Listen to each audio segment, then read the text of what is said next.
Men onam bilan faxrlanaman dasturida ayajonim haqida gapirib bermoqchiman. Men ham o'z onam bilan faxrlanaman. Mening onamning ismlari Qo'ziyev Shahlo. 1977-yilda qolganlar atigi.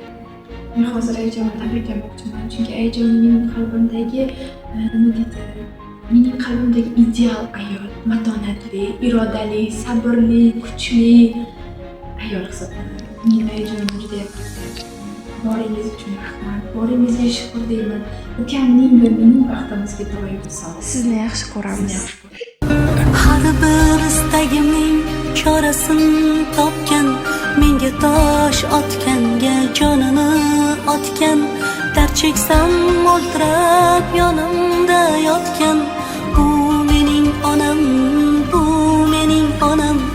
Har bir istagimning chorasini topgan, menga tosh otganga jonini otgan, dard cheksam yonimda o'ltirib yotgan, bu mening onam, bu mening onam.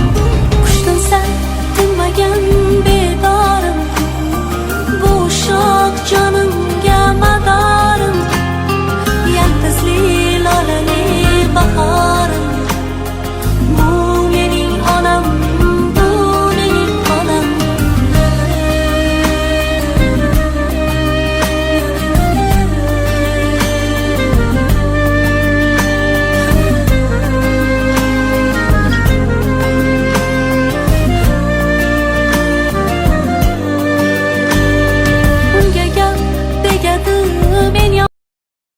Katta rahmat, judayam xursand bo'ldim, kutmagan edim. Albatta har bir ona uchun o'zini dilbandi farzandidan e'tirof olish, ehtirom ramzlarini ko'rish albatta to'lqinlantiradi. Men juda ham xursand bo'ldim. Katta rahmat.